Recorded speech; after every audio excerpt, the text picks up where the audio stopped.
Seperti yang dengan sampaikan tadi, saya juga dulu mantan aktivis dari Hizbut Tahrir Indonesia. Tahun 99 sampai tahun 2002, maaf.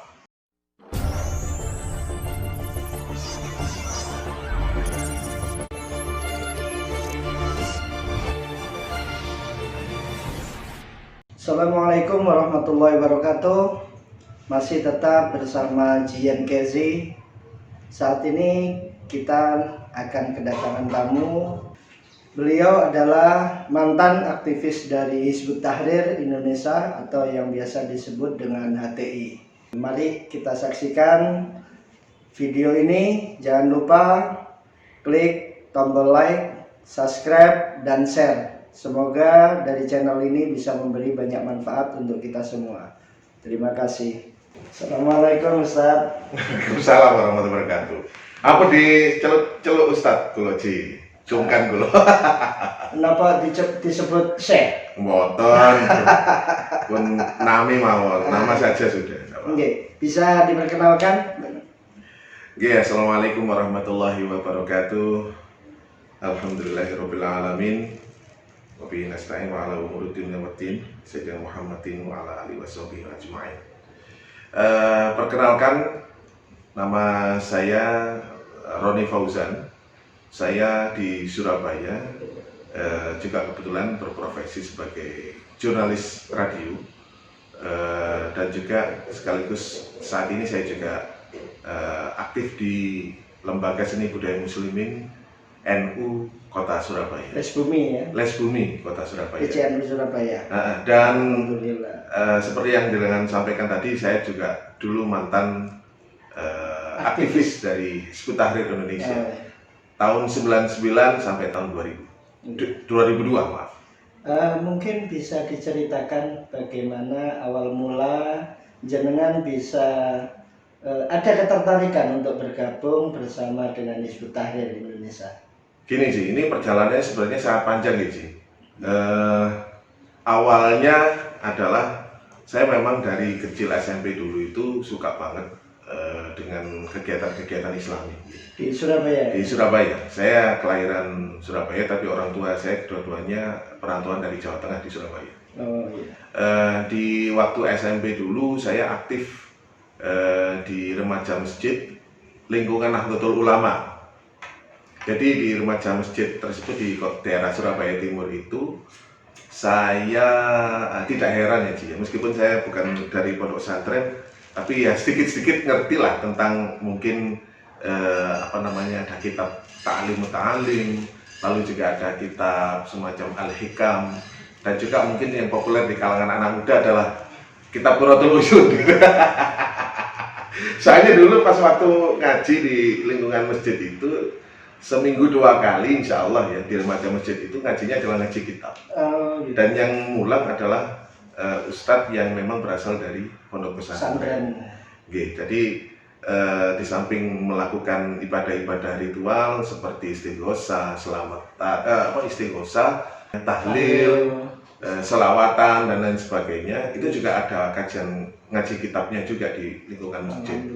Alhamdulillah. Dimulai dari tahun 99 ya, sampai tahun 2002. Itu masih kuliah atau sudah kerja? Begini, ini dari kecil atau dari remaja dulu memang saya senang sekali belajar tentang agama ya.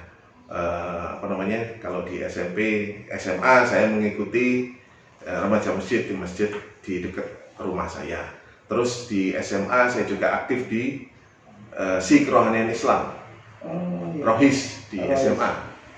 Waktu itu SMP SMA ya aman-aman aja, soalnya saya kan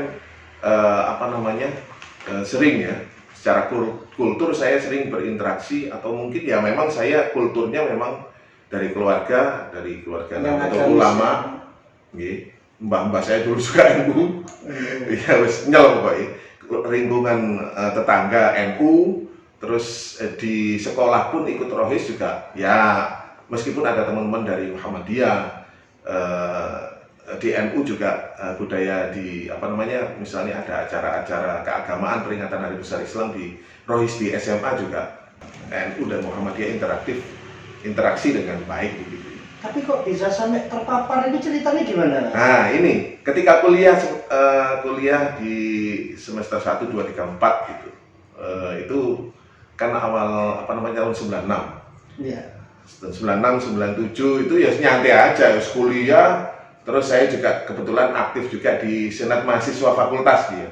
Si Kerohanian Islam Senat Mahasiswa Fakultas. Waktu itu masih belum BEM. Oh gitu. Kalau sekarang kan BEM ya, Badan Eksekutif Mahasiswa. Dulu Mas Senat Mahasiswa. Perguruan tinggi negeri ya. Perguruan tinggi negeri di Surabaya. Waktu reformasi ya gitu sih, semangat ya, jenenge arek enom ya mahasiswa gitu ya. Ikut-ikut demo untuk menurunkan Soeharto dan lain sebagainya begitu. Jadi benar-benar aktivis. bukan aktivis, maksudnya ya ya gejolak muda, semangat untuk perubahan di masyarakat itu seneng banget gitu. Latar belakangnya itu. Sampai di era tahun 98 reformasi, Soeharto turun itu kita seneng banget, terutama yang ikut mendukung adanya reformasi itu ya. Nah, setelah reformasi turunnya Soeharto, what next? Yang seharusnya dilakukan oleh mahasiswa gitu ya.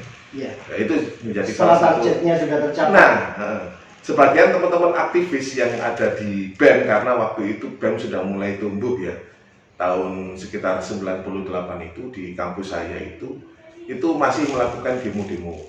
Iya. Padahal Soeharto sudah turun. Demonya itu adalah menuntut diadilinya Soeharto. Tapi yang aneh menurut saya, janggal menurut saya, teman-teman saya ini yang ikut demo itu lebih banyak terpengaruh dengan, mungkin mereka banyak belajar tentang paham sosialisme, marxisme dan lain sebagainya. Ya. Sehingga suatu saat pernah mengadakan demo suatu hari, mengadakan demo mau ke gedung DPRD Jawa Timur, Jalan Indrapura. Iku pas wae Jumatan. Wae Jumat itu mau Jumatan jam 11 itu teman-teman mau berangkat untuk demo. Saya janggal gitu ya. Yang saya kan latar belakangnya saya senang dengan belajar tentang agama. Itu pasti janggal. Loh, mau ngarepe demo kok pas wae Jumatan nggak masuk akal. Itu sudah gabung dengan Hizbut Tahrir? Belum. Nah, karena ada kejanggalan dari teman-teman aktivis itu, ya maka akhirnya saya melipir sedikit demi sedikit mengurangi aktivitas dengan teman-teman di BEM, teman-teman kiri gitu ya. Terus saya kebetulan kan juga aktif di Senat Mahasiswa Fakultas di Kerohanian Islam, berdiskusi dan berdialog dengan teman-teman dari UKKI, Lembaga Dakwah Kampus ya, Unit Kegiatan Kerohanian Islam. Karena di Rohis yang ada di Senat Mahasiswa Fakultas itu independen ya, nggak langsung berinduk kepada UKKI. Terus habis itu karena ada persoalan kita sering bertabrakan pemikiran dengan teman-teman aktivis kiri, dan juga yang paling parah itu ketika kita mau mengadakan pondok Ramadan ya, untuk mahasiswa baru itu sangat ditentang oleh teman-teman dari kiri, teman-teman kiri itu. Maka saya mau akhirnya saya pribadi ini akhirnya banyak kontak-kontak dengan teman-teman dari UKKI. Dan di UKKI sendiri itu kebetulan saya berinteraksi dengan teman-teman dari Hizbut Tahrir. Ya, meskipun kita tahu bahwa petanya di UKKI di kampus saya waktu itu tahun 98 itu juga rebutan pengaruh bukan dari kiri dengan Islam enggak, tapi antar Islam sendiri juga di UKKI rebutan pengaruh, Ji.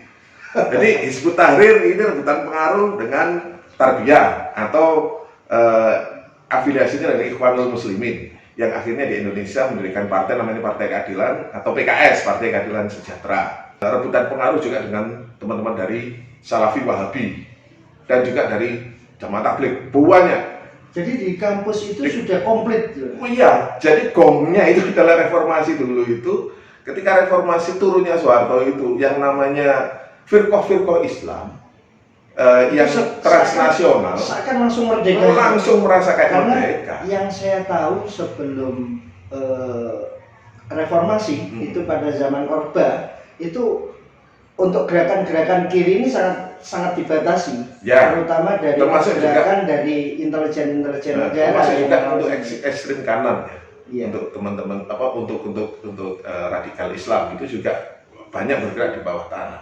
Gongnya adalah reformasi, mereka bermunculan menunjukkan jati dirinya, dan itu di UKKI seperti itu. Tapi sekali lagi saya banyak berinteraksi dengan teman-teman dari HTI, Hizbut Tahrir Indonesia. Iya.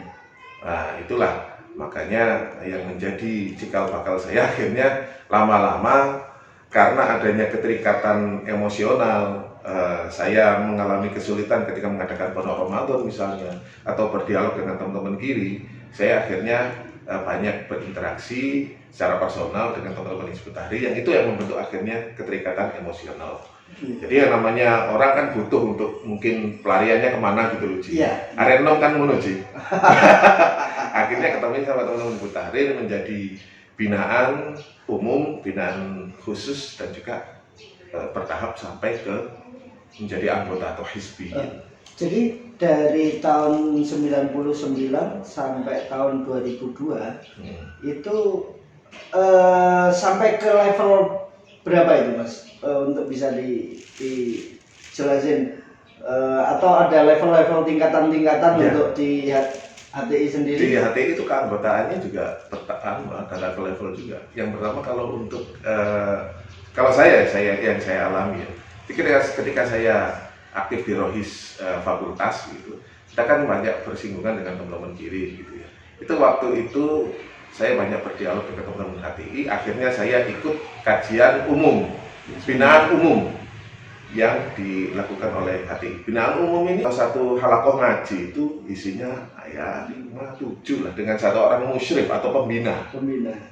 Ketika loyalitasnya sudah terbentuk, terus pemahaman atau mafahimnya ini sudah terbentuk, maka masuk ke level berikutnya adalah ke level daris, binaan khusus. Atau daris itu kan pelajar lah. Iya. Ya, belajar tentang doktrin ajaran-ajaran Hizbut Tahrir gitu. Untuk tahap selanjutnya adalah ketika semakin menguasai bagaimana pemikiran HTI, pemikiran Hizbut Tahrir, terus juga melakukan interaksi dengan masyarakat, loyalitasnya kelihatan, maka ya nantinya akan dipertimbangkan untuk menjadi hizbi atau hizbiin atau anggota partai politik Islam internasional Hizbut Tahrir. Karena memang Hizbut Tahrir ini partai politik.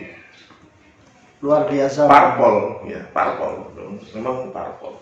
Pelajaran apa saja yang pernah didapat selama jenengan ini berada di Hizbut Tahrir? Atau mungkin dari awal atau sampai ke menjadi hizbi.